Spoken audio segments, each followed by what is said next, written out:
Hey guys, it's Janis. Welcome back to my channel. So I'm finally back in Hong Kong. So this is my old room and it sort of ties in with what I'm going to be talking about today, which is law student essentials, including what stuff you need, how to organize everything, and how to get yourself basically prepared when you go into your first lecture. And it's nice that I'm doing this in Hong Kong because last year when I was here in this room, I didn't know a single thing about studying law. I didn't know anyone who studied law, so I really needed this video, and I hope this video will be helpful for anyone who is going into law for the first time.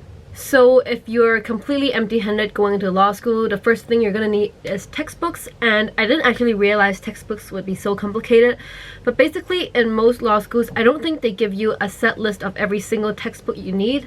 Rather, they give you suggestions of what textbooks you could get, and you can always go outside of their list. So I would say when you get textbooks, you should ask students who are maybe 1 year older than you to ask which textbook is the best, is the recommended one the best, or are other ones better.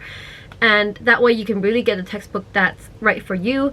And I also recommend going to the library or the bookstore just to flip through it and see if you actually understand the language in each textbook, because some are more convoluted and you just want to find a textbook where you can read it easily, because you're going to be reading a lot of that within the year. And I do think that textbooks are an essential, even though a lot of people don't actually read them even after they buy them. Even though the lectures cover just the basics, you need your textbooks for all of the more detailed arguments.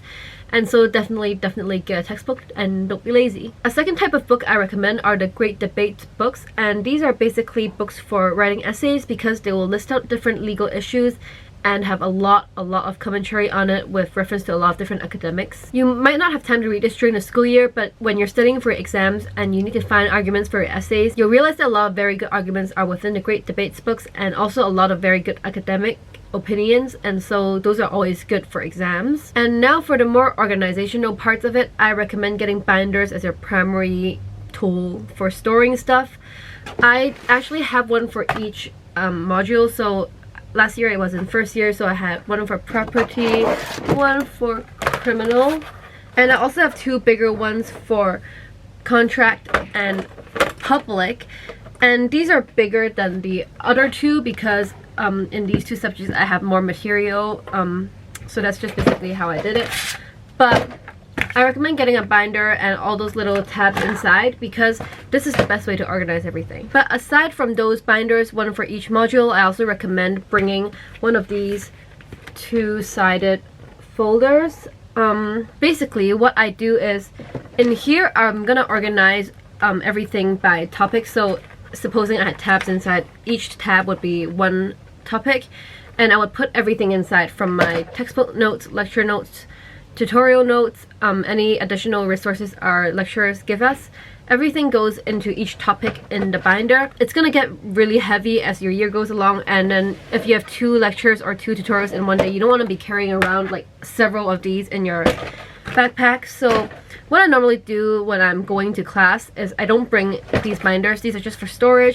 I'm gonna bring this, and what this is basically on any given day I'll probably have like 1 lecture and 1 tutorial, and they're probably different subjects. So basically what I put on this side are my textbook notes and lecture notes for my tutorials, because before your tutorials you're supposed to have already written all your notes and prepared everything. So all of the notes I have for that tutorial is going to go here. What goes in here is empty pieces of paper, because although you have to prepare everything for a tutorial, for your lectures you usually go in quite empty-handed, and lectures are where you hear everything for the first time. So for the lecture I would have just empty pieces of paper to take notes on. This is all I bring to class, so this makes everything a lot easier. And when I finish the tutorial and all my tutorial notes are back in here and all my lecture notes are in here, then I'll just go home and file them back into the binders, and that's how it goes. So yeah, definitely buy binders and these little tabs and some kind of folder before you go to law school, because it's gonna make your life so much easier. Okay, the other thing is you should bring your laptop, but don't just bring an empty laptop. You have to have all your bookmarks inside, all of your documents already pulled up. And I'm just going to show you how I organize everything in my laptop. So for Google Chrome, I'm going to have a list of bookmarks already so I can easily access websites during the lectures. My bookmarks include any case or journal database. So for me, I'm using Westlaw. Also my school email whenever I have to send an email, and just have these at hand so you can pull them up whenever you like. As for how I organize my notes, I put it all on Dropbox so I can access them anywhere. There's just a tab called First Year Law. Inside there are 5 folders, one for each of my 4 modules, so public, property, contract, and criminal, and also one for basic resources, which is stuff I learned at the start of the year, like what the legal system is like, marking schemes, and so on. And within each module, I just separate it into different topics. So here's an example from property law. Each topic has its own little tab, and within inside it's just everything. So all my tutorial notes if I typed it, all my lecture notes if I typed it, the lecture slides, any other articles. And since I usually combine my lecture, tutorial, and textbook notes at the end, that document is also going to be within, and that's going to be my most important document. And there's also one extra folder for essays, and this is because UCL gives us like maybe 3 essays to write during the year. And so those 3 will go into my essays tab, along with any comments that our tutors give us. Another thing I never thought I would need so drastically in law school was highlighters, because I used to think that maybe I don't really need them, maybe it's a high school thing to use highlighters, but actually I use them a lot more in university. Here are just a few, but basically I color code my notes a lot to make it easier to read them, and so definitely have highlighters for that, because when you're memorizing stuff at the end of the year, color can help you a lot. And I also talk about that in my note-taking video, so I'm gonna link that in the description if you want to watch it. And finally, you're going to need lots and lots of paper. I made the mistake of buying lots of paper before I went into uni, so that's why at home right now I have stacks and stacks of just these foolscap papers. But one tip is just to buy it when you get to campus, because there's going to be a campus shop and they're probably going to sell you paper for a really cheap price compared to outside. So it's better to just get paper once you're at university. But yeah, you're gonna need the paper. Even if you don't handwrite notes, you're gonna need it when you practice writing your essays at the end of the year to practice for exams.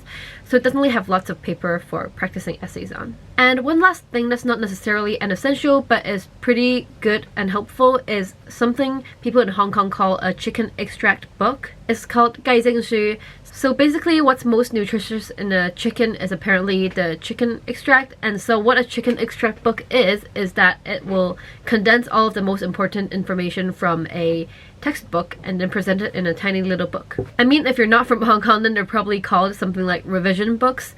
But basically they just summarize everything for you, and this is not really an essential, because if you know your textbook well and you understand the lectures, then you understand everything by yourself. But if you don't understand everything, then those books are really helpful because they summarize it in more simple language and it's just easier. But the thing, of course, is that the chicken extract books are only the chicken extract, so if you want to get good marks in your exams, then you're gonna need more than the chicken extract. You're gonna need the whole chicken. You're gonna need like the actual textbook and all of the actual stuff. So that's just something extra you can use while you're studying, but it's not necessarily an essential. So I hope you guys enjoyed this video and that it's been helpful. I definitely needed this when I went into law school, otherwise I wouldn't have bought so much paper. So to everyone who's going to law school in September, you're gonna have a great time. It's gonna be fun. Don't worry too much, and also let me know in the comments what videos you'd like to see me make next. And yeah, I'm gonna see you guys very soon. Bye!